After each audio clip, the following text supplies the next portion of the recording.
Hello everyone, मैं धनीश शर्मा। आज हम बात करेंगे राजस्थान की फ्लैगशिप योजनाएं।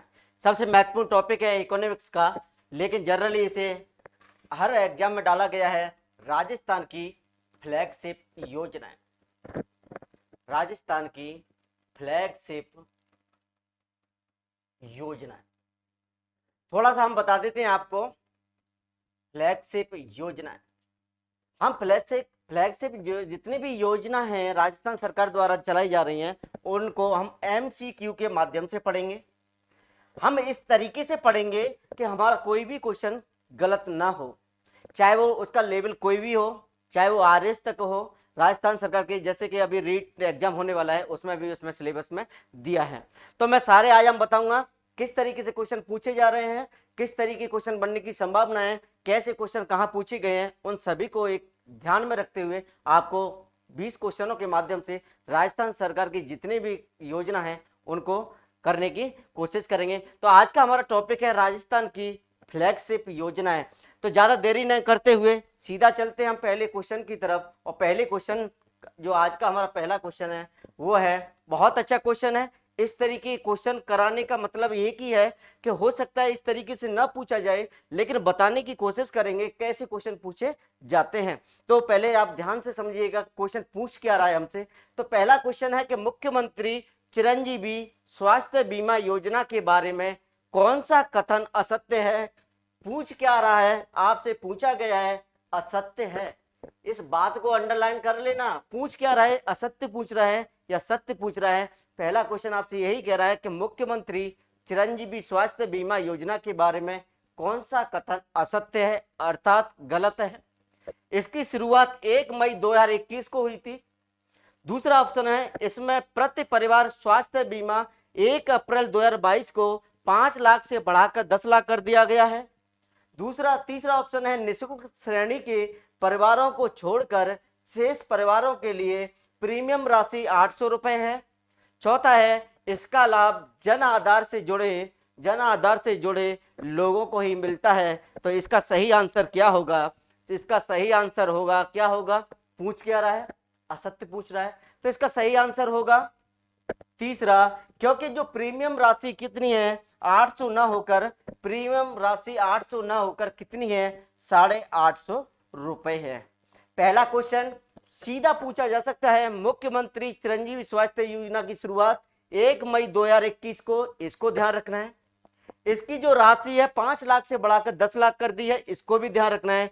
प्रीमियम राशि 850 रुपए है निःशुल्क श्रेणी की परिवारों को छोड़कर, अर्थात तो मैं कहूं खाद्य सुरक्षा में जो आते हैं, या जो सामाजिक आर्थिक सर्वेक्षण 2011 की जनगणना के अनुसार, या हम कह सकते हैं या संविदा कर्मी, लघु एवं सीमांत कृषकों, इन सभी के छोड़कर इसमें क्या आता है, 850 रुपए। इसका लाभ जन आधार से जुड़े लोगों को मिलता है, जिनको जन आधार होना चाहिए, आधार कार्ड, या तो आधार कार्ड होना चाहिए, आधार कार्ड नहीं है तो जन आधार कार्ड, जन आधार कार्ड भी नहीं है तो जन आधार रसीद संख्या जरूरी है।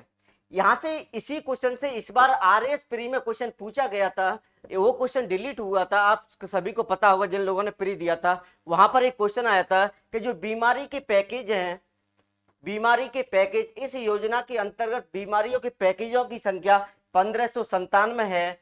कितनी है? 1597। लेकिन वहां पर आया था 1579 आया था शायद, उस टाइम 79 थी। लेकिन वर्तमान में बीमारियों की पैकेज की संख्या 1597 है।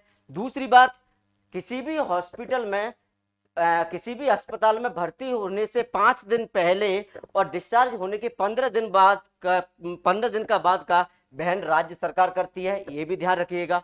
और सबसे अच्छी बात इस योजना में क्या है, इसमें कुछ जैसे ऑर्गन ट्रांसप्लांट हुआ, बोन मैरो ट्रांसप्लांट हुआ, और इसमें है कॉकलियर इम्प्लांट हुआ, इन सभी को क्या किया गया है, शामिल किया गया है। और सबसे महत्वपूर्ण सूचना यह है कि जब कोविड आया था तो कोरोना की दवाइयों को भी इस योजना के अंतर्गत शामिल किया गया था।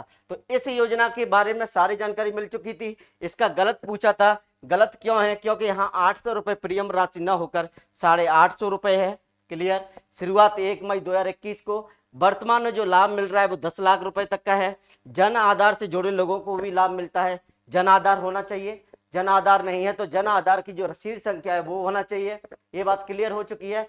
वर्तमान में बीमारियों की पैकेज है वो 1597 है और इसके अंतर्गत कॉकलियर इम्प्लांट हुआ, ऑर्गन ट्रांसप्लांट हुआ, इन सभी बोन मैरो प्रत्यारोपण हुआ, इन सभी को कोविड की दवाइयों को भी इस योजना के अंतर्गत शामिल किया गया है। तो क्वेश्चन कुछ भी बन सकता है, आपसे कोई क्वेश्चन गलत नहीं होगा। तो इस तरीके के क्वेश्चन इसी तरीके से होते हैं। क्वेश्चन कुछ भी पूछ लिया जाए, क्वेश्चन गलत नहीं होना चाहिए, गलत नहीं होना चाहिए। अब चलते हैं दूसरे क्वेश्चन की तरफ।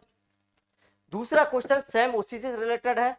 मुख्यमंत्री चिरंजीवी स्वास्थ्य बीमा योजना अंतर्गत निम्न में से किस श्रेणी के लोगों को प्रीमियम सरकार स्वयं वहन करती है? सुन लीजिएगा, इसके बारे में बता दिया हमने लास्ट क्वेश्चन।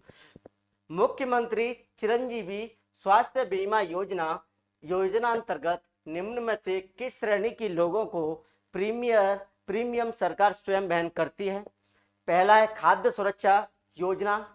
खाद्य सुरक्षा योजना में पात्र लोगों को, सामाजिक एवं आर्थिक जनगणना 2012 में पात्र लोगों को, सीमांत एवं लघु कृषकों को, चौथा है संविदा कर्मियों को, पांचवा है उपरोक्त सभी। तो इसका सही आंसर क्या होगा जल्दी से, क्योंकि अभी हमने बताया था सभी को, हमने बताया था खाद्य सुरक्षा योजना के अंतर्गत जो भी लोग पात्र हैं, सामाजिक एवं आर्थिक जनगणना के अंतर्गत जो भी पात्र हैं, सीमांत एवं लघु कृषक हैं, संविदा कर्मियां, इनका सभी का वहन राज्य सरकार करती है। बाकी के जितने भी लोग हैं उनके लिए प्रीमियम की राशि कितनी है? 850 रुपए है। तो यही क्वेश्चन, इसी क्वेश्चन से पहला और दूसरा, तो दो क्वेश्चन, और बहुत अच्छा क्वेश्चन है ये। क्वेश्चन ये भी पूछा जा सकता है कि मुख्यमंत्री चिरंजीवी स्वास्थ्य बीमा योजना अंतर्गत निम्न में से किस श्रेणी के लोगों का प्रीमियम सरकार स्वयं वहन नहीं करती? यहाँ कुछ भी दे सकते हैं। तो ध्यान रखिएगा, जब कॉन्सेप्ट क्लियर है, कोई योजना क्लियर है, तो क्वेश्चन गलत होने की संभावना है ही नहीं। तो एक क्वेश्चन, ये एक योजना हमारी क्लियर हो चुकी है बहुत अच्छे से। दो क्वेश्चनों में एक योजना को हमने क्लियर कर लिया है और सारी बातें बता भी दी हैं कि क्या क्या इसमें होता है। चलते हैं नेक्स्ट क्वेश्चन की तरफ। निरोगी राजस्थान अभियान के बारे में निम्नलिखित कथनों में कौन सा कथन असत्य है? फिर क्या पूछ रहा है? असत्य पूछ रहा है। इस बात को हम बार बार इसलिए बता रहे हैं कि स्टूडेंट ध्यान भूल जाता है कि सत्य पूछ रहा है, असत्य पूछ रहा है, गलत पूछ रहा है या नहीं पूछ रहा है। तो निरोगी राजस्थान अभियान के बारे में निम्न कथनों में से कौन सा कथन असत्य है, मतलब कि गलत पूछ रहा है? पहला है इसका आरंभ 18 दिसंबर 2019 को हुआ था। दूसरा है इसका नोडल विभाग सामाजिक एवं न्याय अधिकारिता विभाग है। तीसरा है इसका ऑप्शन, इसके अंतर्गत प्रत्येक ग्रामीण शहरी क्षेत्रों में स्वास्थ्य मित्रों की नियुक्ति हेतु प्रशिक्षित किया गया है। चौथा है इस अभियान के अंतर्गत परिवार कल्याण कार्यक्रम, बूढ़ों, महिलाओं, किशोरों का स्वास्थ्य व टीकाकरण शामिल है। बहुत अच्छा क्वेश्चन है, इस तरीके के क्वेश्चन पूछे जाते हैं और पूछे भी जाने चाहिए। तो आपसे क्या पूछ रहा है इस क्वेश्चन में? असत्य। निरोगी राजस्थान अभियान के बारे में निम्नलिखित में से कौन सा असत्य है, मतलब कि गलत है? 3 सही होंगे, 1 गलत होगा। इसका आरंभ 18 दिसंबर 2019 को किया गया था। इसका नोडल विभाग सामाजिक एवं न्याय अधिकारिता विभाग है। तीसरा है इसके अंतर्गत प्रत्येक ग्रामीण एवं शहरी क्षेत्रों में स्वास्थ्य मित्रों की नियुक्ति हेतु प्रशिक्षित किया गया है। इस अभियान के अंतर्गत परिवार कल्याण कार्यक्रम, बूढ़ों, महिलाओं एवं किशोरों का स्वास्थ्य व टीकाकरण शामिल है। इसका जो सही आंसर होगा वो क्या होगा? दूसरा होगा। पूछ क्या रहा था हमसे? गलत पूछ रहा था। तो इसका जो नोडल विभाग सामाजिक एवं न्याय अधिकारिता विभाग न होकर चिकित्सा एवं स्वास्थ्य विभाग है। चिकित्सा एवं स्वास्थ्य विभाग है। पहली बात समझ में आ गई। आपसे क्या पूछ रहा था? गलत क्या है? देख क्या रखा था? सामाजिक एवं न्याय अधिकारिता विभाग। इसका सही आंसर क्या होता है अगर? तो चिकित्सा एवं स्वास्थ्य विभाग ने इस निरोगी राजस्थान अभियान को क्या किया गया है? नोडल चला रहा है, क्रियान्वयन कर रहा है, इसका नोडल विभाग है। अब इसके बारे में देख लेते हैं। राजस्थान सरकार ने पहला सुख निरोगी काया के उद्देश्य को पूरी करने के लिए निरोगी राजस्थान अभियान की शुरुआत 18 दिसंबर 2019 को की थी। पहला क्वेश्चन यहाँ भी बन सकता है, सीधा क्वेश्चन पूछा जा सकता है कि निरोगी राजस्थान अभियान की शुरुआत 18 दिसंबर 2019 को की गई थी। इसका नोडल विभाग क्या है? चिकित्सा एवं स्वास्थ्य विभाग है। दूसरा, प्रत्येक ग्रामीण एवं शहरी क्षेत्रों में स्वास्थ्य मित्रों की नियुक्ति की जाएगी। इसको ध्यान रख लेना, किसकी नियुक्ति की जाएगी? स्वास्थ्य मित्रों की नियुक्ति की जाएगी। इसके अंतर्गत परिवार कल्याण कार्यक्रम, बूढ़ों, महिलाओं और किशोरों का स्वास्थ्य टीकाकरण शामिल है। एक अच्छा क्वेश्चन आपसे पूछा जा सकता है कि निरोगी राजस्थान अभियान के अंतर्गत निम्नलिखित में से कौन सी बीमारी या कौन सी स्वास्थ्य सेवाएं शामिल हैं या नहीं है। इस तरीके तो थोड़ा सा हम बता देते हैं कि इसके अंतर्गत कौन सी सेवाएं और स्वास्थ्य सेवाएं शामिल हैं। पहला है, जैसे कि हम बताते हैं, पहला अगर हम बात करते हैं, इसमें है जनसंख्या नियंत्रण। निरोगी राजस्थान अभियान की बात कर रहा हूं मैं, इसके अंतर्गत जनसंख्या नियंत्रण भी शामिल है, जिसे परिवार कल्याण कार्यक्रम बोलते हैं। वृद्धावस्था की स्वास्थ्य देखभाल, वृद्धावस्था की स्वास्थ्य देखभाल भी इसी में शामिल है। ध्यान रखिएगा, इस तरीके के क्वेश्चन पूछे जाते हैं। क्वेश्चन ये पूछा जा सकता है कि निरोगी राजस्थान अभियान के संदर्भ में या के कौन सा गलत है या सही है, ये भी पूछा जा सकता है। इनमें से कौन सा सम्मिलित है या नहीं है, या कौन सा है, तो ये भी ध्यान रख लीजिए। तीसरा इसी में है महिला स्वास्थ्य, महिला स्वास्थ्य देखभाल। इसमें आते हैं एनीमिया, कुपोषण और कुपोषण हुआ, मोटापा हुआ। इसी में है किशोरावस्था, इसी में है किशोरावस्था, ये सब हमको याद रहते हैं। इसी में है टीकाकरण, टीकाकरण, टीकाकरण, और इसी में है ड्रग्स की लत, ड्रग्स की लत, की लत। एक है खाद्य मिलावट, खाद्य मिलावट, खाद्य मिलावट, और एक है प्रदूषण जनित, प्रदूषण जनित, जनित रोगों की रोकथाम। ये सभी के सभी, इन सभी के सभी निरोगी राजस्थान अभियान के अंतर्गत शामिल हैं। जनसंख्या नियंत्रण हुआ, वृद्धावस्था की स्वास्थ्य देखभाल हुई, महिला स्वास्थ्य हुआ, किशोरावस्था हुआ, टीकाकरण हुआ। इसमें गैर संचारी रोग भी आते हैं, गैर संचारी रोग भी आते हैं, ड्रग्स की लत, खाद्य मिलावट, प्रदूषण जनित रोगों की रोकथाम। यहाँ से क्वेश्चन पूछा जा सकता है कि निरोगी राजस्थान अभियान के अंतर्गत कौन सा शामिल नहीं है, तो यहाँ से भी क्वेश्चन बनने की संभावनाएं रहती हैं। क्लियर हो गया ये सारी बातें? क्लियर हुआ? डेट ध्यान रखना है। राजस्थान के फैक्चुअल जहाँ से किसी न किसी योजना से डायरेक्ट डेट पूछ ली जाती है। और बहुत सारी जानकारी आपको निरोगी राजस्थान अभियान के बारे में मिल चुकी है। अब चलते हैं नेक्स्ट क्वेश्चन की तरफ। नेक्स्ट क्वेश्चन,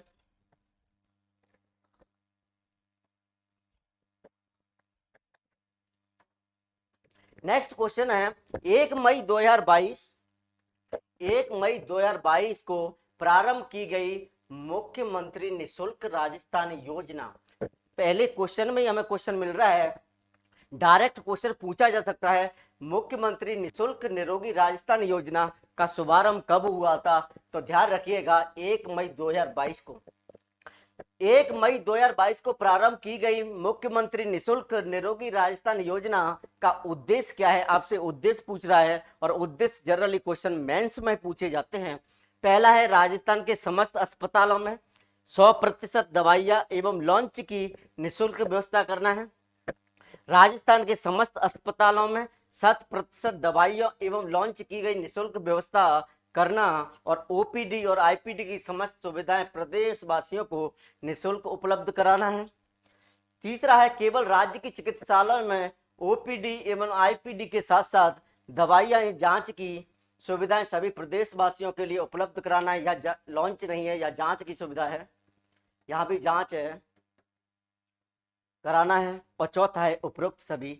इस तरीके के क्वेश्चन आपको इसलिए बनाए हैं कि एक क्वेश्चन से कितने क्वेश्चन बन सकते हैं, तो आपका कोई भी क्वेश्चन गलत नहीं होना चाहिए। तो इस क्वेश्चन का जो आंसर होगा वो क्या होगा, कमेंट करके बताएं हमें कि 1 मई 2022 को प्रारंभ की गई मुख्यमंत्री निशुल्क निरोगी राजस्थान योजना का उद्देश्य क्या है?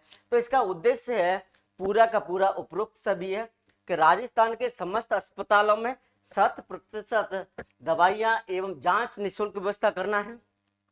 राजस्थान के समस्त अस्पतालों में 100% दवाइयां जांच का निःशुल्क व्यवस्था करना। ओपीडी आईपीडी की समस्त सुविधाएं प्रदेशवासियों को निःशुल्क उपलब्ध कराना है। इसी प्रकार केवल राज्य के अस्पतालों में ओपीडी और आईपीडी के साथ साथ जांच की सुविधाएं उपलब्ध कराना है। तो पहला क्वेश्चन पूछा जा सकता है, मुख्यमंत्री निःशुल्क रोगी राजस्थान योजना कब शुभारंभ हुई? इसमें एक चीज और ध्यान रखना है, इस योजना के अंतर्गत 1594 दवाइयां 1594 दवाइयां 1594 दवाइयां और 1113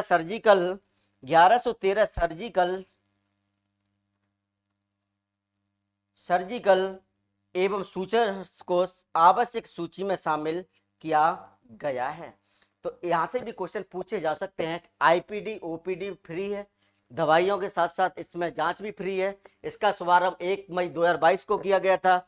1594 में इसमें दवाइयां तथा 1113 सर्जिकल एवं सूचर्स आवश्यक दवाओं की सूची में शामिल किया गया है। इस तरीके के क्वेश्चन पूछे जाते हैं।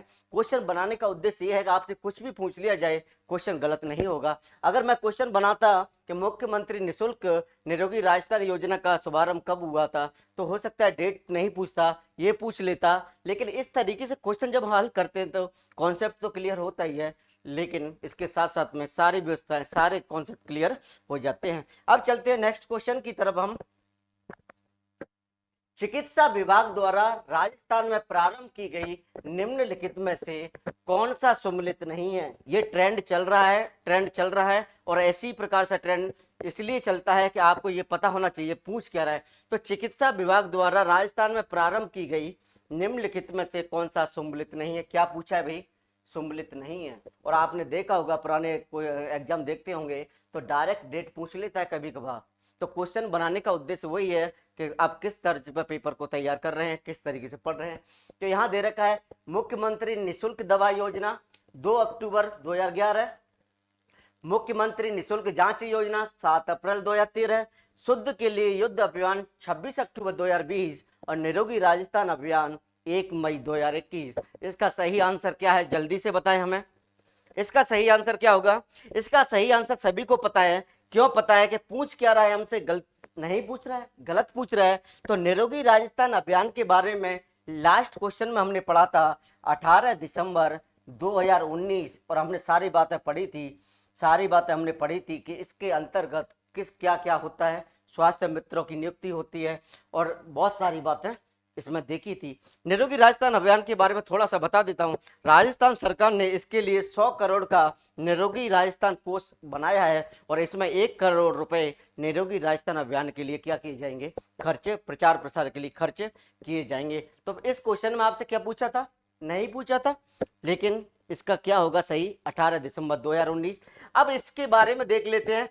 मुख्यमंत्री निःशुल्क दवा योजना 2 अक्टूबर 2011 को, इसको भी याद करना है। इसका मतलब ये नहीं है इस क्वेश्चन को देखना है, इसके अलावा 3 ऑप्शन भी देखने हैं। पूछ लिया जाए मुख्यमंत्री निःशुल्क दवा योजना तो 2 अक्टूबर 2011 एकदम राइट है। वर्तमान में इसमें 711 प्रकार की दवाइयां हैं। इसमें दवाइयां हैं 181 सर्जिकल उपकरण हैं और जो दवाइयां और सर्जरी उपकरणों के लिए राजस्थान मेडिकल सर्विसेज कॉर्पोरेशन का गठन भी किया गया है। ये बात क्लियर। दूसरा है मुख्यमंत्री निःशुल्क जांच योजना की कब शुरुआत हुई? 7 अप्रैल 2013 को। ध्यान रख लेना, मुख्यमंत्री निःशुल्क जांच योजना 7 अप्रैल 2013, 7 अप्रैल को स्वास्थ्य दिवस मनाया जाता है, उस दिन स्टार्ट की थी। और वर्ष 2019 में भारत सरकार के जो स्वास्थ्य विभाग है उसके द्वारा जब वो रैंकिंग दी गई थी तो मुख्यमंत्री निःशुल्क जांच योजना को प्रथम स्थान दिया गया था। तो ये भी ध्यान रखेंगे। शुद्ध के लिए युद्ध अभियान 26 अक्टूबर 2020 को, खाद्य पदार्थों में मिलावट से को बचाने के लिए, रोकने के लिए शुद्ध के लिए युद्ध अभियान, तो ये 26 अक्टूबर 2020। तो इस प्रकार से इन क्वेश्चनों को आपको ध्यान रखना है कि मुख्यमंत्री निःशुल्क दवा योजना 2 अक्टूबर 2011 एकदम क्लियर। 711 वर्तमान दवाइयां हैं, इसमें 181 सर्जिकल उपकरण हैं। इन सर्जिकल उपकरण दवाइयों के लिए चिकित्सा विभाग ने राजस्थान मेडिकल एड सोसाइटी का कॉर्पोरेशन का गठन किया गया है। मुख्यमंत्री निःशुल्क जांच योजना 7 अप्रैल 2013 एकदम क्लियर है। शुद्ध के लिए युद्ध अभियान, खाद्य पदार्थों की मिलावट को रोकने के लिए शुद्ध के लिए युद्ध अभियान शुरुआत की गई है। और निरोगी राजस्थान अभियान के बारे में हमने लास्ट में देख लिया था, तो आपसे गलती तो पूछ रहा था, तो इसका चौथा आंसर था। तो इस तरीके से क्वेश्चन पूछे जाएंगे। चलते हैं नेक्स्ट क्वेश्चन की तरफ। मुख्यमंत्री वृद्धा सम्मान पेंशन योजना पूछ क्या रहा है, आप कंफ्यूज मत हो जाना। मुख्यमंत्री वृद्धा पेंशन व्यवस्था, इसमें एकल नारी भी होगी और भी होंगी, सारी बात कराएंगे, लेकिन कंफ्यूज नहीं होना है। मुख्यमंत्री वृद्धावस्था सम्मान पेंशन योजना के बारे में निम्नलिखित में से कौन सा कथन असत्य है। फिर क्या पूछा है, असत्य है मतलब गलत है। इसमें पात्रता के लिए न्यूनतम आयु पुरुष के लिए 58 वर्ष एवं महिला के लिए 55 वर्ष होनी चाहिए। दूसरा है पति पत्नी की सभी स्रोतों से प्राप्त समस्त वार्षिक आय 48,000 से कम होनी चाहिए। शहरिया, कथौड़ी व खैरवा जाति के लोगों को आय में छूट प्रदान की गई है। इसमें 75 वर्ष तक के पेंशनर को 1,000 रुपये प्रति माह तथा 75 से अधिक वर्ष के उपरांत उनको 1,500 रुपये प्रति माह पेंशन मिलती है। बहुत अच्छा क्वेश्चन है। मुख्यमंत्री वृद्धावस्था पेंशन के बारे में आपसे गलत पूछ रहा है, आपको गलत बताना है, तो 3 सही होंगे, एक गलत होगा, तो जल्दी से बताइएगा। तो इसका सही आंसर है चौथा, क्योंकि आपसे गलत पूछा था तो गलत है, क्योंकि 75 वर्ष तक 750 रुपये मिलते हैं, 750 रुपये मिलते हैं, और 75 से अधिक है तो 1,000 रुपये प्राप्त होते हैं मुख्यमंत्री वृद्धा सम्मान पेंशन योजना। तो एक बात ये ध्यान रखिए ना कि मुख्यमंत्री वृद्धा सम्मान पेंशन योजना सामाजिक न्याय, सामाजिक, इस तरीके से भी पूछा जा सकता है कि मुख्यमंत्री वृद्धावस्था सम्मान पेंशन योजना किस विभाग द्वारा संचालित है। तो ध्यान रखिएगा, सामाजिक न्याय एवं अधिकारिता विभाग, न्याय एवं अधिकारिता विभाग द्वारा संचालित है, अधिकारिता विभाग द्वारा संचालित है। इसमें क्वेश्चन बन सकता है पुरुष के लिए आयु 58 वर्ष, महिला के लिए 55 होनी चाहिए। इनकी आय, वार्षिक आय 48 होनी चाहिए, बिल्कुल सही है। ये भी ध्यान रखना है कि वार्षिक आय कितनी होगी, 48,000 होगी। यहाँ दे रखा शहरिया, कथौड़ी, खैरवा, इसके साथ साथ बीपीएल हुआ, अंत्योदय हुआ, आस्था कार्डधारी हुआ, इन सभी को क्या प्रदान की गई है, छूट। आस्था कार्डधारी को भी छूट प्रदान की गई है। तो इस तरीके से क्वेश्चन सॉल्व किए जाते हैं। एक योजना को संपूर्ण तरीके से करा दिया गया है, कोई भी गलती आपसे नहीं होगी अगर यहाँ से पूछ लिया जाएगी। अगर आपको ये क्लास पसंद आ रही है तो ज़्यादा से ज़्यादा शेयर करें कि और भी लोग इस क्लास का फायदा उठा सकें। चलते हैं नेक्स्ट क्वेश्चन की तरफ। अभी हमने पढ़ा था वृद्धा पेंशन योजना, अब है मुख्यमंत्री एकल नारी सम्मान पेंशन योजना। अब क्या है, मुख्यमंत्री एकल नारी सम्मान पेंशन योजना के बारे में कौन सा तथ्य असंगत है। फिर आपसे क्या पूछ रहा है, असंगत मतलब गलत ही पूछ रहा है। जब गलत पूछा जाता है तो 3 सही होंगे, एक गलत होगा, सिंपल सी बात है। तो आपसे क्या पूछा, और इस तरह के क्वेश्चन आ ही रहे हैं आपसे, जनरली यही पूछता है कौन सा असत्य है, कौन सा सम्मिलित नहीं है, कौन सा असम्मिलित है। तो एग्जामिनर को देखते हुए आपको इस तरीके के क्वेश्चन प्रोवाइड कराए जा रहे हैं। तो मुख्यमंत्री एकल नारी सम्मान पेंशन योजना के बारे में कौन सा तथ्य असंगत है। 18 या उससे अधिक आयु की विधवा, परित्यक्तता, तलाकशुदा महिलाएं पात्र हैं, पहला ऑप्शन। इनकी वार्षिक आय 60,000 रुपए से अधिक नहीं होनी चाहिए। तीसरा है बीपीएल, अंत्योदय, आस्था कार्डधारी, शहरिया, कथौड़ी, खैरवा जाति की महिला एवं एचआईवी पॉजिटिव महिलाओं को आय में छूट प्रदान की गई है। चौथा है महिला राजस्थान की मूल निवासी होनी चाहिए। तो इसका सही आंसर क्या होगा, आपसे गलत पूछा जा रहा है तो गलत बताएं, गलत पूछा जा रहा है, असंगत पूछा गया है, तो इसका क्या आंसर होगा जल्दी से कमेंट करके हमें बताइएगा। जिससे कि हम इस प्रकार के आपके लिए क्वेश्चन ज्यादा से ज्यादा लेके आए, जिससे आपको ज्यादा से ज्यादा फायदा मिले। तो इसका सही जो आंसर है वो है दूसरा, क्योंकि इनकी वार्षिक आय, इनकी जो वार्षिक आय इसमें 60,000 दे रखी है, 60,000 न होकर 60,000 न होकर 48,000, कितना 48,000 से अधिक से कम होनी चाहिए, कितनी होनी चाहिए 48,000। अभी हमने यहाँ भी देखा था, यहाँ भी कितना था 48,000 ही था, वृद्धावस्था सम्मान की बात कर रहा हूँ। इसी प्रकार मुख्यमंत्री एकल नारी योजना के अंतर्गत वार्षिक आय 48,000 होनी चाहिए। 18 वर्ष से अधिक आयु की परित्यक्ता, विधवा, तलाकशुदा सभी पात्र होंगी।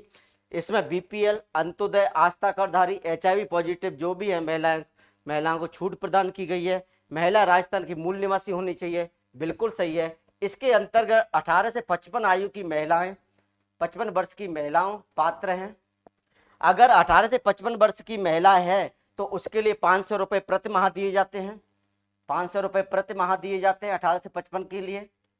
55 से 60 के अंतर्गत है तो उसे 750 रुपये दिए जाते हैं। अगर 60 से 75 के मध्य है, 75 वर्ष के मध्य है तो 1,000 रुपये प्रति माह दिए जाते हैं, प्रति माह दिए जाते हैं। अगर 75 वर्ष से अधिक है, 75 वर्ष से अधिक है तो 1,500 रुपये प्रति माह दिए जाते हैं। तो मुख्यमंत्री एकल नारी सम्मान पेंशन योजना के बारे में सारी बातें बता दी थी और आपसे गलत पूछा था, और गलत इसलिए था यहाँ 48,000 आय होनी चाहिए। ये भी बात बता दी है कि महिलाएं 18 से अधिक अर्थात 18 से 55 की आयु के मध्य होनी, तो 18 से 55 के मध्य है तो 500 रुपये प्रति माह दिए जाएंगे। 55 से 60 वर्ष के मध्य है उनकी आयु तो 750 रुपये प्रति माह दिए जाएंगे। 60 से 75 है तो 1,000 रुपये प्रति माह दिए जाएंगे। अगर 75 से अधिक है तो 1,500 रुपये प्रति माह। तो और इसका भी संचालन सामाजिक एवं न्याय अधिकारिता विभाग ही करता है, इसका संचालन सामाजिक न्याय एवं अधिकारिता विभाग करता है। तो इस तरीके के क्वेश्चन आपसे पूछे जा सकते हैं, तो इस तरीके के क्वेश्चन आपसे पूछे जा सकते हैं। नेक्स्ट क्वेश्चन, मुख्यमंत्री विशेष योग्यजन योजना के बारे में फिर क्या पूछा है, मुख्यमंत्री विशेष योग्यजन योजना। पहले पढ़ा था हमने वृद्धावस्था, उसके बाद में मुख्यमंत्री एकल, अब पढ़ रहे हैं विशेष योग्यजन योजना के बारे में कौन सा कथन सही नहीं है।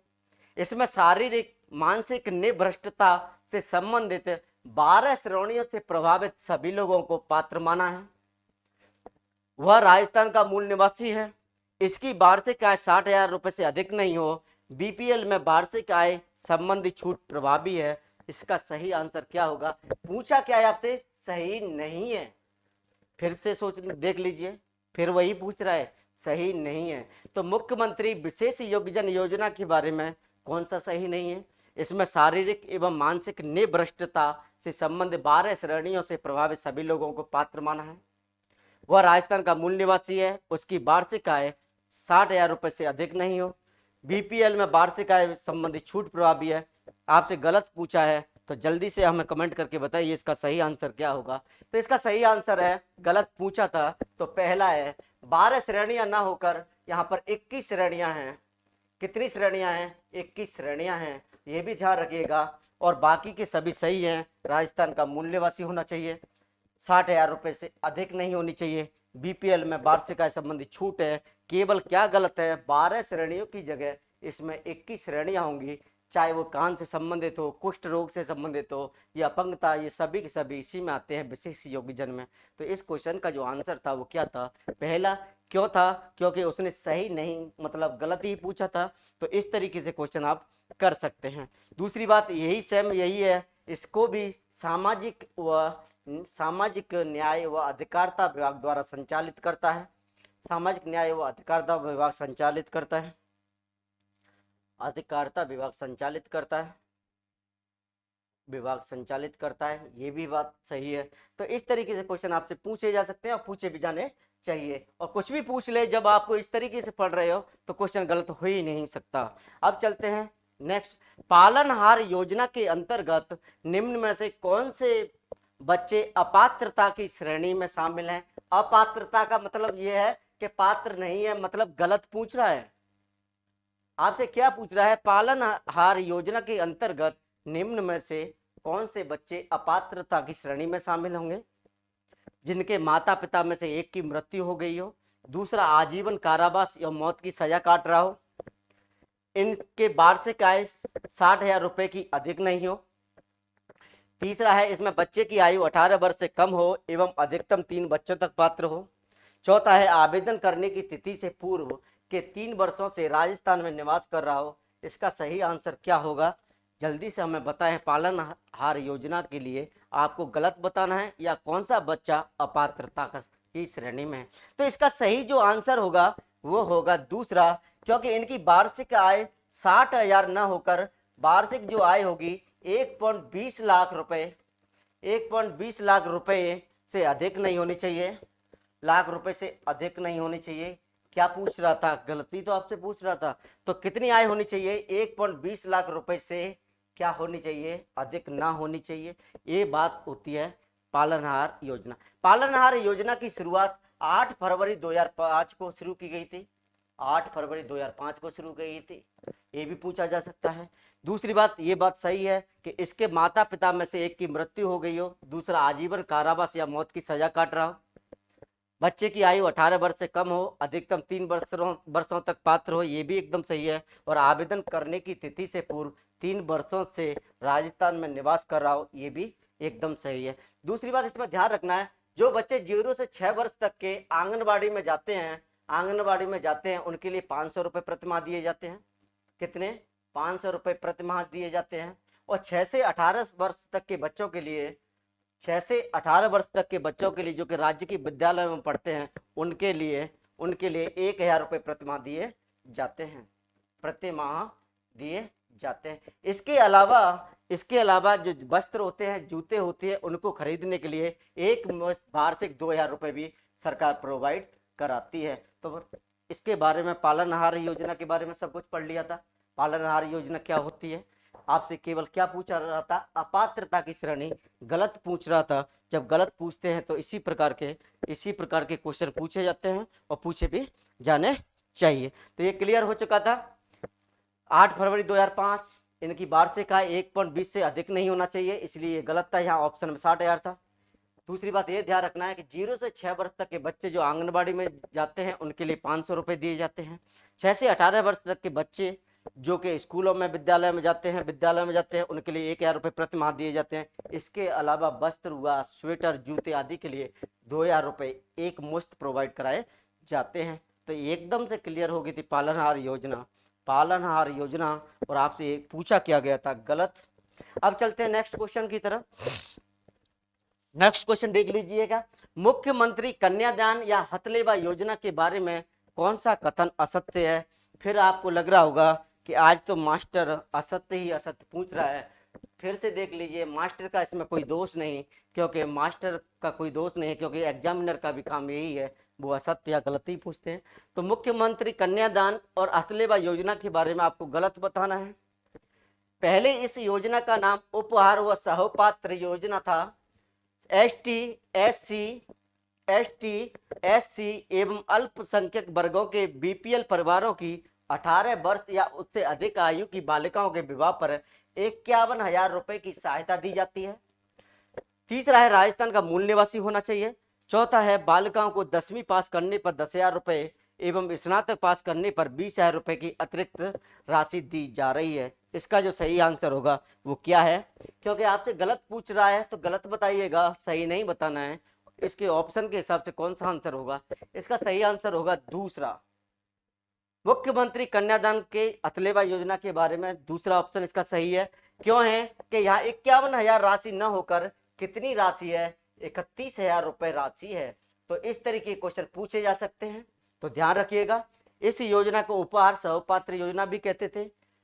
एसटी, एससी, अल्पसंख्यक वर्ग के बीपीएल परिवारों की 18 वर्ष या उससे अधिक आयु की बालिकाओं के विवाह पर 51,000 न होकर 31,000 रुपए की सहायता राशि दी जाती है। राजस्थान का मूल निवासी होना चाहिए, सभी को पता है। बालिकाओं को 10वीं पास करने पर 10,000 रुपए तथा स्नातक पास करने पर 20,000 रुपए अतिरिक्त राशि दी जा रही है। ऑप्शन के हिसाब से आपसे गलत पूछा गया था और कौन सा था, दूसरा था 51,000 ना होकर 31,000 होता है। और इस तरीके से आजकल डेट भी बहुत ज़्यादा पूछी जाती है और इन्हीं में ही कुछ ना कुछ मिस्टेक कर देते हैं। जब आपको सब कुछ पता है तो क्वेश्चन गलत हो ही नहीं सकता। और फिर से बता रहा हूँ, क्वेश्चन ढंग से पढ़ना है, सही से पढ़ना है। पूछ क्या रहा है, गलत पूछ रहा है या सही पूछ रहा है, तो इस तरीके से क्वेश्चनों को आपको हल करना है। चलते हैं नेक्स्ट क्वेश्चन की तरफ। राजस्थान सिल्कोसिस नीति 2019 का प्रावधान निम्नलिखित में से कौन सा नहीं है। फिर आपसे नहीं पूछा है, पहला क्वेश्चन तो यही पूछा जा सकता है छोटा सा, राजस्थान सिल्कोसिस नीति कब लागू हुई। तो ध्यान रखिएगा 3 अक्टूबर 2019 को, 3 अक्टूबर 2019 को राजस्थान सिल्कोसिस नीति क्या हुई थी, नीति लागू हुई थी। अब इसके ऑप्शन देखिएगा, आपसे गलत पूछ रहा है कि कौन सा प्रावधान नहीं है। इसमें सिलिकोसिस पीड़ित व्यक्ति के प्रमाणीकरण पर रोगी को 3 लाख रुपए का प्रावधान है, जबकि मृत्यु के बाद परिवार को 2 लाख रुपए दे का प्रावधान है। सिलिकोसिस पीड़ित व्यक्ति को 750 रुपए मासिक पेंशन का प्रावधान है। सिलिकोसिस पीड़ित परिवार को NFSA खाद्य सुरक्षा अधिनियम एवं आस्था कार्डधारी परिवार से समान सुविधाएं उपलब्ध हैं या प्रावधान है। पीड़ित परिवार के बच्चों को पालन आहार का भी लाभ दे है। तो इसका सही आंसर क्या होगा सिलिकोसिस नीति का? इसका सही आंसर है दूसरा। दूसरा क्योंकि आपसे पूछा क्या है, गलत पूछा है, प्रावधान नहीं है। क्यों नहीं है? यहाँ 750 रुपए न होकर 1500 रुपए प्रति माह या मासिक दिए जाते हैं पेंशन के रूप में। पहला क्वेश्चन यही पूछा जा सकता है सीधा सा, राजस्थान सिलिकोसिस नीति कब लागू हुई थी? ध्यान रखिएगा 3 अक्टूबर 2019 को। ये एकदम क्लियर है कि इसके लिए 3 लाख रुपए दिए जाते हैं। मृत्यु के उपरांत 2 लाख रुपए का प्रावधान है। जब किसी की मृत्यु हो जाती है अंतिम संस्कार के लिए 10,000 रुपए भी दिए जाते हैं। तो इस तरीके से आपको ध्यान रखना है। इसमें पीड़ित परिवार के बच्चों को पालन आहार का, जैसे BPL हुआ, इसमें कुष्ठ रोग वाले हुए, HIV से पीड़ित हुए, तलाकशुदा हुए, परित्यक्ता के बच्चे हुए, इन सभी को क्या किया जाता है, शामिल किया जाता है। तो इस तरीके के क्वेश्चन आपको ध्यान में रखने हैं। जब इस तरीके के क्वेश्चन आप ध्यान रख सकते हैं तो सारे के सारे क्वेश्चन चाहे कोई सी भी फ्लैगशिप योजना हो गलत नहीं होगी। तो ये डेट जरूर ध्यान रखिएगा, बार बार हम इसी को बता रहे हैं। क्वेश्चन इससे बाहर नहीं जाता, लेकिन पढ़ा होना चाहिए, कंफ्यूज नहीं होना चाहिए। चलते हैं, मुख्यमंत्री अनप्रति कोचिंग योजना के बारे में कौन सा सही नहीं है? फिर भी आपसे यही पूछा गया है, कौन सा सही नहीं है? मुख्यमंत्री अनप्रति योजना के बारे में आपसे गलत के पूछ रहा है, कौन सा सही नहीं है? इसकी शुरुआत 5 जून 2021 को हुई थी। इसका लाभ छात्र छात्राओं को 1 वर्ष की अवधि के लिए देय होगा। लाभार्थियों में कम से कम छात्राएं होंगी। इसमें मेरिट का निर्धारण 12वीं और 10वीं के अंकों पर किया जाएगा। तो जल्दी से बताइएगा, मुख्यमंत्री अनप्रति योजना के बारे में कौन सा सही नहीं है? इसका सही नहीं है तीसरा, क्योंकि लाभार्थियों में कम से कम छात्राएं न होकर कम से कम 50% छात्राएं होंगी। क्या होंगी? कम से कम 50% छात्राएं होंगी। आपसे गलती तो पूछ रहा था, क्या पूछा है? गलत पूछ रहा था। तो लाभार्थियों में कम से कम छात्रा न होकर 50% छात्राएं होंगी। 5 जून 2021 को मुख्यमंत्री अनुप्रति योजना की क्या की गई थी? शुरुआत की गई थी। छात्र छात्राओं को 1 वर्ष की अवधि तक दे है, बिल्कुल सही है। इसका जो मेरिट का निर्धारण होता है वो 12वीं और 10वीं के आधार पर होता है, एकदम सही है। इसका जो नोडल विभाग है, वो है सामाजिक न्याय एवं अधिकारिता विभाग। सामाजिक न्याय व अधिकारिता विभाग पूछा जा सकता है। मुख्यमंत्री अनप्रति कोचिंग योजना किस विभाग के द्वारा संचालित है? और इस तरीके के क्वेश्चन पूछे जा रहे हैं तो अधिकारिता विभाग के द्वारा संचालित है।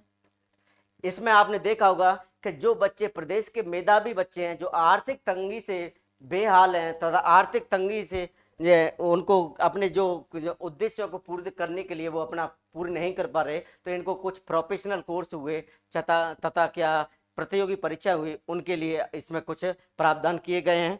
तो नोडल विभाग सामाजिक न्याय व अधिकारिता विभाग, इसी में आपने देखा होगा ST SC पिछड़ा वर्ग, आर्थिक रूप से पिछड़े वर्ग के लिए, और जो आय है वो 8 लाख से कम होनी चाहिए, 8 लाख से कम होनी चाहिए, अवधि 1 वर्ष हो ही गई। और इसके अंतर्गत सारे के सारे आपने देखा होगा UPSC RPSC फर्स्ट लेवल जिसमें रीट है, पटवार, सभी के लिए। तो इस तरीके के क्वेश्चन आपसे पूछे जा सकते हैं। तो आपसे गलत पूछना था तो कम से कम छात्राएं ना होकर कितना था, 50% छात्राएं, 1 वर्ष की अवधि हो गई, 5 जून 2021 हो गया। 12वीं और 10वीं के आधार पर इसका निर्धारण मेरिट का किया जाता है। और ये बात हमने देख ली थी कि जब अपने शहर को छोड़कर दूसरी जगह जाएंगे तो भोजन और आवास के लिए 40,000 रुपये प्रोवाइड कराए जाएंगे। तो ये सारी की सारी बातें अन्न प्रति योजना के बारे में थी। और ध्यान रख लीजिएगा कि सामाजिक न्याय अधिकारिता विभाग इसको क्या करता है, संचालित करता है। तो इस तरह के क्वेश्चन पूछे जाते हैं। एक अच्छा क्वेश्चन है, एक उस तरीके के क्वेश्चन भी पूछे जाते हैं। घर घर औषधि योजना के बारे में निम्नलिखित में से कौन सा कथन असत्य है? क्या पूछ रहा है, असत्य, वही गलत पूछा है आपसे। घर घर औषधि योजना के बारे, इसकी शुरुआत 1 अगस्त 2021 में हुई थी, पहला क्वेश्चन। इसके तहत अगले 5 वर्षों में 1.26 करोड़ परिवारों में तुलसी, गिलोह, कालमेघ एवं अश्वगंधा के 2-2 पौधे प्रति 8 पौधे निःशुल्क उपलब्ध करवाना है। जिला स्तर पर निगरानी करने के लिए जिला कलेक्टर की अध्यक्षता में कमेटी गठित करना है। राज्य स्तर पर निगरानी करने के लिए शासन सचिव पर्यावरण एवं वन विभाग की अध्यक्षता में कमेटी गठित करना है। इसका सही आंसर क्या होगा?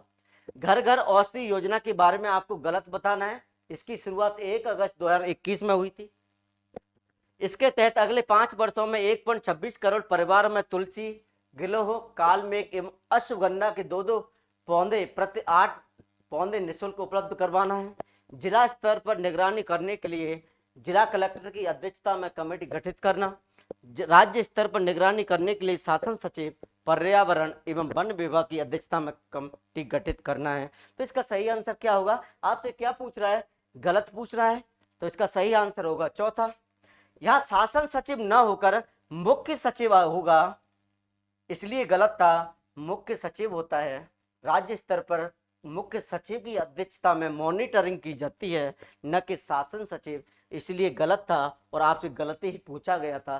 तो ध्यान रखिएगा, घर घर औषधि योजना 1 अगस्त 2021 को शुरू हुई थी। 5 वर्षों में 1.26 करोड़ परिवारों में, ये ध्यान रख लेना। क्वेश्चन ये भी पूछा जाता है कि घर घर औषधि योजना में निम्नलिखित में से कौन सा पौधा नहीं है, और ऑप्शन में वो कालमेघ को देता है। हमें ऐसा लगता है कि हमने कालमेघ सुना ही नहीं है, हो सकता है कालमेघ कोई पौधा ना होकर सीधा यमराज कोई दूत है। तो इस ध्यान रख लेना, ये चारों पौधों में से पूछा जा सकता है घर घर औषधि योजना के अंतर्गत निम्नलिखित में से कौन सा पौधा शामिल नहीं है। तो तुलसी है, गिलोह है, कालमेघ है और अश्वगंधा है। ऑप्शन में हमें ऐसे लगता है कालमेघ पूछ लिया गया है। तो बार बार हमारा उद्देश्य यही है कि एक क्वेश्चन से 5 क्वेश्चन सही होने चाहिए।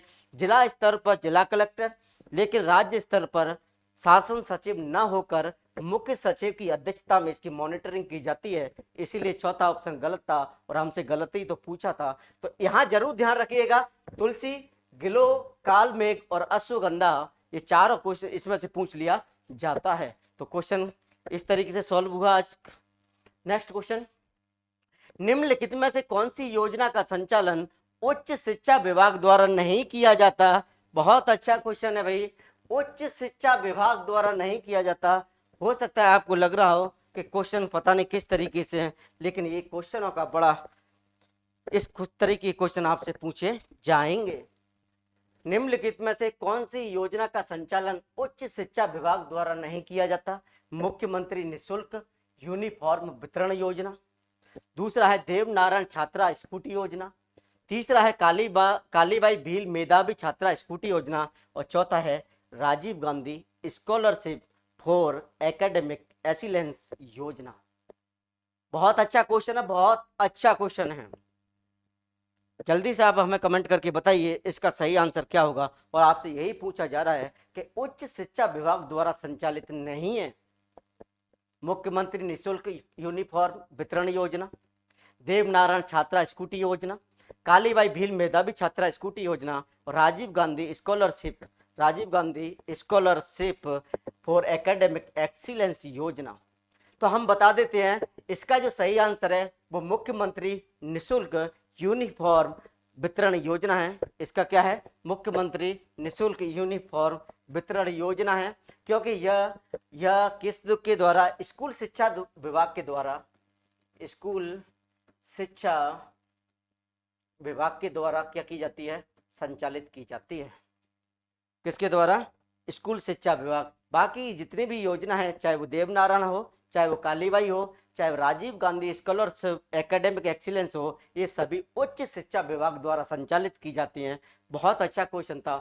मुख्यमंत्री निशुल्क यूनिफॉर्म वितरण योजना स्कूल शिक्षा विभाग द्वारा, लेकिन आपसे क्या पूछा था? उच्च शिक्षा विभाग द्वारा नहीं की जाती, तो ये था।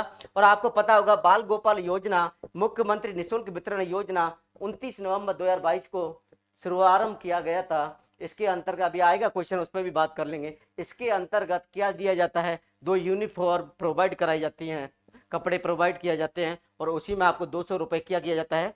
200 रुपये सिलवाने के लिए दिए जाते हैं। सबसे अच्छी बात जो क्वेश्चन पूछा जाता है वो ये पूछा जाता है, मुख्यमंत्री निशुल्क यूनिफॉर्म योजना या बाल गोपाल योजना कौन से बजट में है?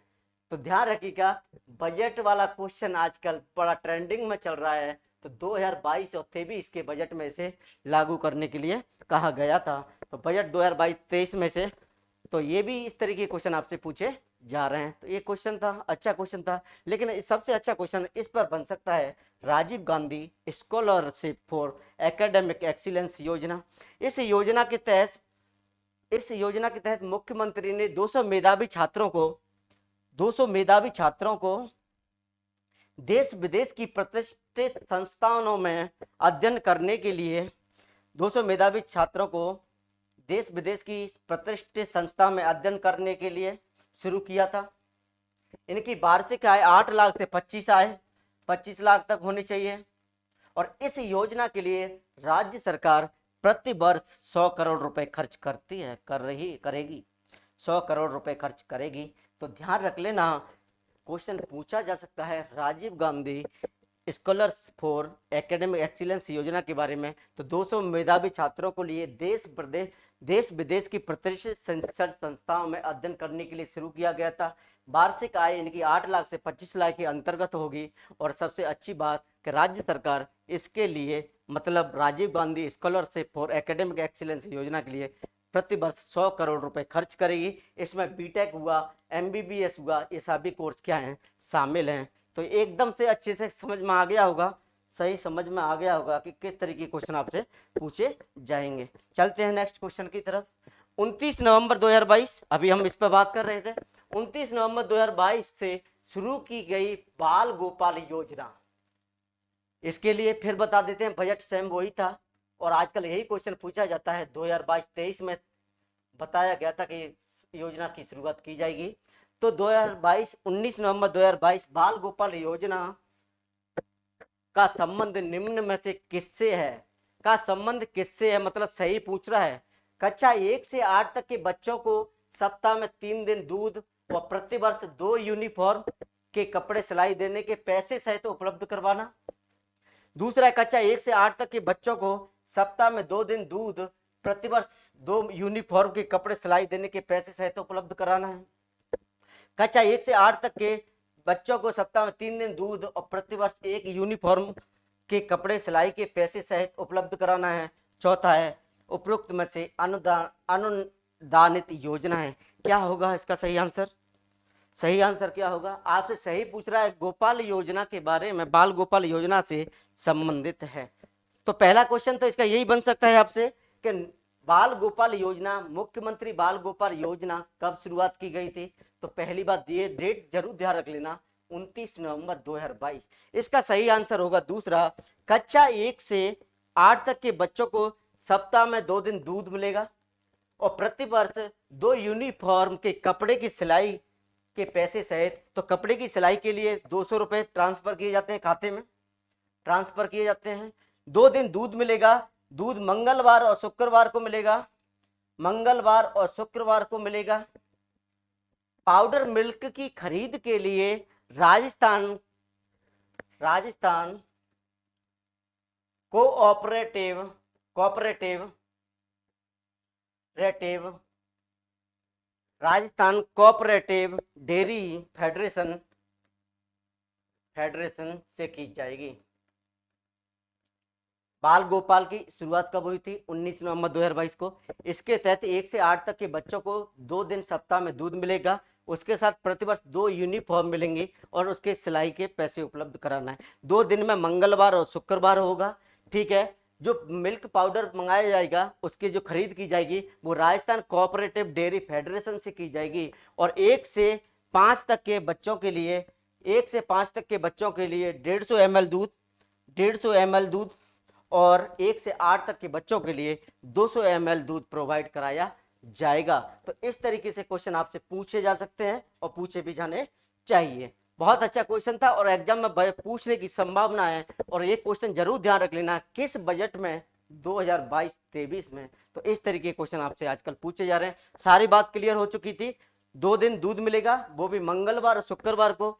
2 यूनिफॉर्म के साथ साथ में कपड़ों की सिलाई के लिए 200 रुपए ट्रांसफर किए जाएंगे, ये भी बात क्लियर हो चुकी थी। 1 से 5 तक के बच्चों के लिए 150 ml दूध और 6 से 8 तक के बच्चों के लिए 200 ml दूध। और ये दूध जो पाउडर मिल्क की खरीद की जाएगी राजस्थान कोऑपरेटिव डेयरी फेडरेशन से की जाएगी। तो इस तरीके के क्वेश्चन आपसे पूछे जाते हैं। बहुत अच्छा क्वेश्चन था।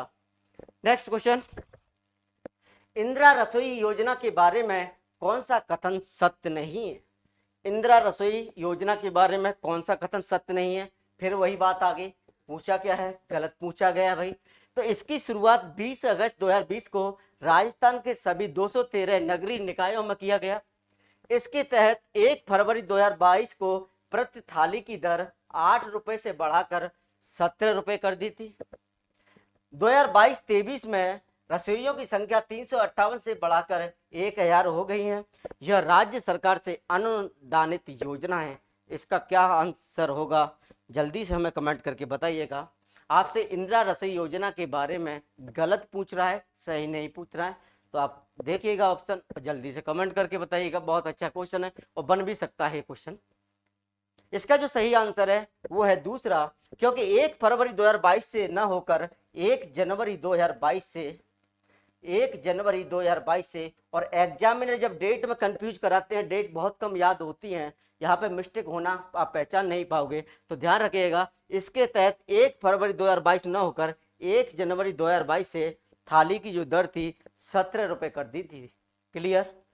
तो इसलिए ये गलत था। दूसरी बात, 2022-23 में रसोइयों की संख्या बढ़ाकर 1000 कर दी है, बिल्कुल सही है। कोई भूखा नहीं सोए की संकल्पना के आधार पर इसकी जो शुभारंभ किया गया था 20 अगस्त 2020 में किया गया था। सीधा पूछा जा सकता है इंदिरा रसोई योजना का शुभारंभ कब किया गया था? तो एक क्वेश्चन तो यहाँ से बनता है 20 अगस्त 2020। इसकी जो थाली की जो 8 रुपए से बढ़ाकर 17 रुपए की गई थी वो की गई थी 1 जनवरी 2022 को। 2022 में रसोइयों की संख्या 1000 हो गई है। और एक अच्छा जो क्वेश्चन हो सकता है, इसका जो नोडल विभाग स्वायत्त शासन विभाग है। कौन सा विभाग है? स्वायत्त शासन विभाग।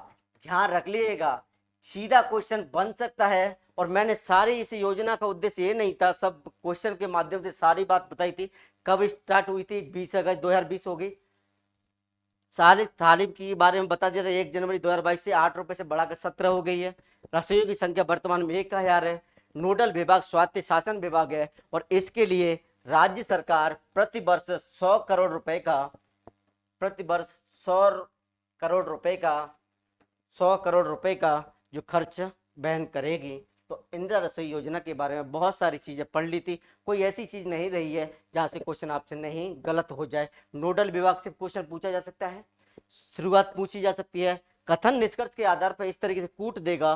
तो सारी बातें मैंने आपको अच्छे से बता दी हैं। तो इसका आंसर हो चुका है। इसी प्रकार अब हम चलते हैं, निम्नलिखित में से कौन सा युग्म सम्मिलित नहीं है? फिर यही पूछ रहा है, सम्मिलित नहीं है। योजनाओं के नाम देख लीजिए। मुख्यमंत्री लघु उद्योग प्रोत्साहन योजना, जन सूचना पोर्टल योजना, 1 रुपए किलो गेहूं योजना और राजस्थान कृषि प्रसंस्करण, कृषि व्यवसाय एवं कृषि निर्यात प्रोत्साहन योजना। इधर डेट दे रखी है 17 दिसंबर 2019। 13 सितंबर 2019, 1 अप्रैल 2019 और 12 दिसंबर 2019। इसका सही आंसर क्या है? आपसे क्या पूछा है? सुम्मिलित नहीं है, तो इसका सुम्मिलित नहीं है, पहला आंसर होगा 17 दिसंबर न होकर 13 दिसंबर 2019 को मुख्यमंत्री लघु उद्योग प्रोत्साहन योजना शुरुआत की गई थी। इसका उद्देश्य क्या था कि लघु उद्योगों को वित्तीय संस्थानों के माध्यम से, लघु उद्योगों को वित्तीय संस्थानों के माध्यम से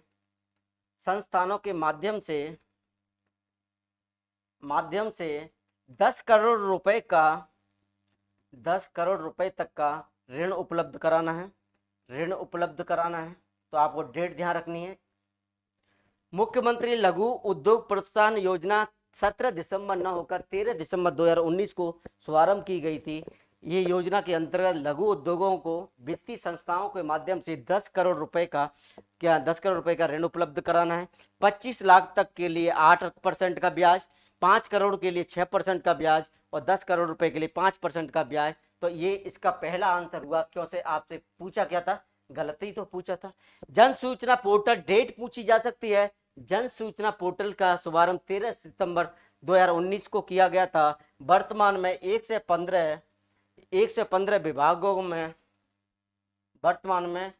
15 विभागों की 260 योजना या सेवाएं शामिल हैं।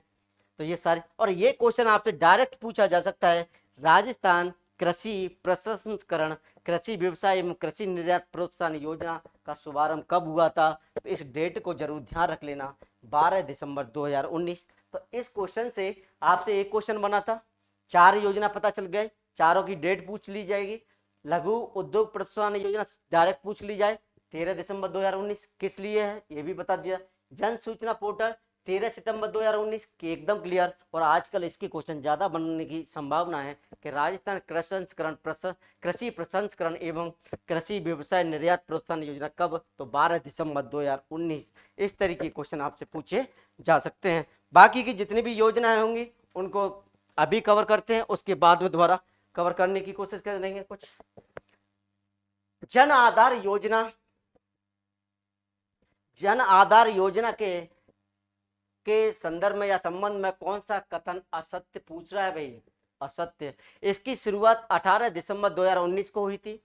प्रत्येक परिवार को 10 अंकीय परिवार पहचान संख्या वाला जन आधार कार्ड दिया जाता है। इसका नोडल विभाग सांख्यिकी विभाग है। राज्य सरकार की अधिकांश योजना का लाभ जन आधार कार्ड के माध्यम से प्राप्त होता है। तो आपको गलत बताना है, तो जल्दी से आप हमें बताइएगा गलत क्या है इसका। इसका जो सही आंसर होगा वो है तीसरा, क्योंकि इसका नोडल विभाग सांख्यिकी विभाग न होकर क्या है? आयोजना विभाग। और हम फिर से बता रहे हैं, बार बार के क्वेश्चन यही पूछे जाते हैं आजकल, और पूछे भी जा रहे हैं। आप क्वेश्चन अगर पुराने देखते हैं तो जन आधार का जो नोडल विभाग है वो आयोजना विभाग है। ये भी पूछा जा सकता है जन आधार की शुरुआत कब हुई थी? तो डेट भी ध्यान रखना है, 18 दिसंबर 2019 सही है एकदम। प्रत्येक परिवार को 10 अंकीय परिवार पहचान, यहां कंफ्यूजन होता है। परिवार पहचान 10 अंक का होगा, लेकिन व्यक्तिगत जो पहचान होती है वो 11 अंक की होती है। कंफ्यूज मत हो जाना। जन आधार की योजना की शुरुआत 18 दिसंबर 2019 को हुई थी, डायरेक्ट पूछा जा सकता है। यहां कंफ्यूजन होता है, परिवार की जो संख्या होती है वो 10 अंक की होती है, लेकिन व्यक्तिगत जो संख्या होगी, व्यक्तिगत पहचान संख्या 11 अंकों की होती है। इसका नोडल विभाग कौन सा है? आयोजना विभाग है। एकदम क्लियर। अधिकांश योजना का लाभ जन आधार कार्ड से, ये एकदम सही है। और इस योजना का उद्देश्य वित्तीय समावेशन को बढ़ावा देने का है। क्वेश्चन सीधा पूछा जा सकता है, महिला सशक्तिकरण और वित्तीय समावेशन को, ये भी पूछा जा सकता है। जनाधार योजना का उद्देश्य क्या है? तो जनाधार योजना का उद्देश्य वित्तीय समावेशन व महिला सशक्तिकरण को बढ़ावा देना है। क्यों? क्योंकि आपने देखा होगा जो जन आधार है उसमें 18 वर्ष से अधिक आयु की महिला को मुखिया बनाया गया है। अगर 18 वर्ष से अधिक आयु की कोई महिला नहीं है तो 21 वर्ष से अधिक के पुरुष को मुखिया बनाया जाएगा। लेकिन कंफ्यूज यहाँ का एग्जामिनर करता है, 10 अंक का तो परिवार पहचान पत्र होना चाहिए और व्यक्तिगत पहचान संख्या 11 अंक की होगी। और क्वेश्चन या तो डेट पूछेगा या इसका विभाग पूछेगा।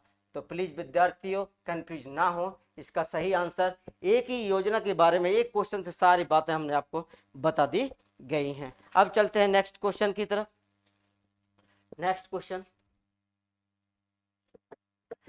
ट्रिप्स 2019 का संबंध निम्न में से किसका है? राज्य में खाद्यान्न उत्पादन बढ़ाने से, राज्य में मरुस्थलीकरण को रोकने से, राज्य में भूमि सुधार और राज्य में निवेश और रोजगार बढ़ाने से। तो इसका सही आंसर क्या होगा? राजस्थान निवेश प्रोत्साहन योजना है इसका पूरा नाम, पर ध्यान रखना रिप्स 2019 का संबंध, तो ध्यान रखिएगा राजस्थान निवेश प्रोत्साहन योजना डायरेक्ट पूछी जाती है तो राजस्थान में निवेश और रोजगार बढ़ाने से है, रोजगार बढ़ाने से है। सीधा पूछ लिया जाएगा राजस्थान निवेश प्रोत्साहन योजना कब लागू हुई थी? तो ध्यान रखिएगा 17 दिसंबर 2019 को। और इसका जो उद्देश्य है, इसका उद्देश्य तीव्र स्थायी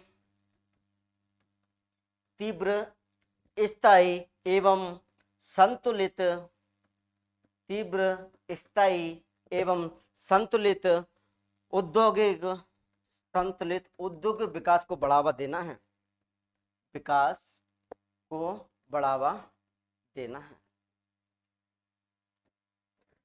तो रिप्स 2019 का संबंध राज्य में निवेश और रोजगार के बढ़ाने से है। 17 दिसंबर 2019 राजस्थान निवेश प्रोत्साहन योजना, इसका उद्देश्य तीव्र स्थायी एवं संतुलित उद्योग विकास को बढ़ावा देने में। तो इस तरह के क्वेश्चन पूछे। आज का हमारा लास्ट क्वेश्चन है और ये क्वेश्चन बहुत अच्छी क्वेश्चन है और आज हमने जितने भी क्वेश्चन आपको कराए हैं एग्जाम की दृष्टि से बहुत महत्वपूर्ण है और क्वेश्चनों के माध्यम से सारी योजना कराने का हमने कोशिश की है। तो इंदिरा गांधी मातृत्व पोषण योजना के संबंध में कौन सा कथन सत्य नहीं है? पूछा क्या है भाई? सत्य नहीं है।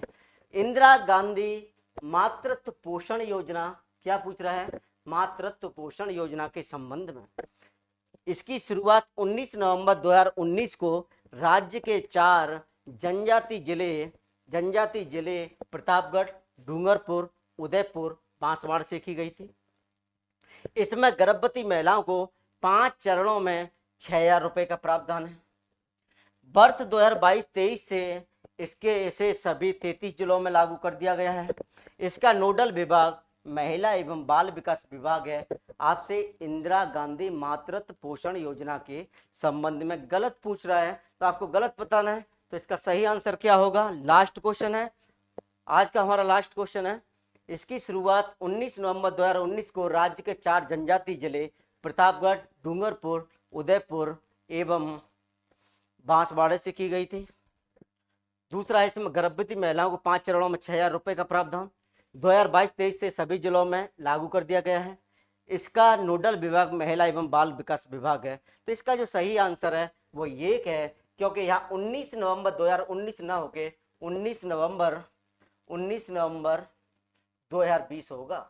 क्या होगा? और यही आपसे क्या पूछ रहा था? गलती तो पूछ रहा था। तो 19 नवंबर 2019 की जगह 19 नवंबर 2020 होगा। गर्भवती महिलाओं के लिए 5 चरणों में 6,000 रुपए का प्रावधान है, ये एकदम सही है। 2022-23 1 अप्रैल 2022 से राजस्थान के 33 जिलों में से लागू कर दिया गया है। नोडल विभाग महिला एवं बाल विकास विभाग है, ये एकदम क्लियर था। और इसका उद्देश्य गर्भवती महिलाएं, स्तनपान कराने वाली महिलाएं या 3 वर्ष तक के बच्चों के स्वास्थ्य एवं पोषण में सुधार करना है। तो ये भी क्वेश्चन पूछे जा सकते हैं कि इंदिरा गांधी मातृत्व पोषण योजना का उद्देश्य क्या है? तो ध्यान रखिएगा गर्भवती व स्तनपान कराने वाली महिलाओं और 3 वर्ष तक के बच्चों के स्वास्थ्य और पोषण की स्थिति में सुधार लाना है। तो आज आपने बहुत अच्छे क्वेश्चन देखे थे और इन्हीं क्वेश्चनों के माध्यम से राजस्थान की सारी अच्छी से अच्छी फ्लैगशिप योजनाएं आज हमारी कंप्लीट होती हैं। कुछ योजनाओं का जिक्र हम और भी करेंगे। तो थैंक यू सो मच, बने रहिए हमारे द डिग्निटी के साथ।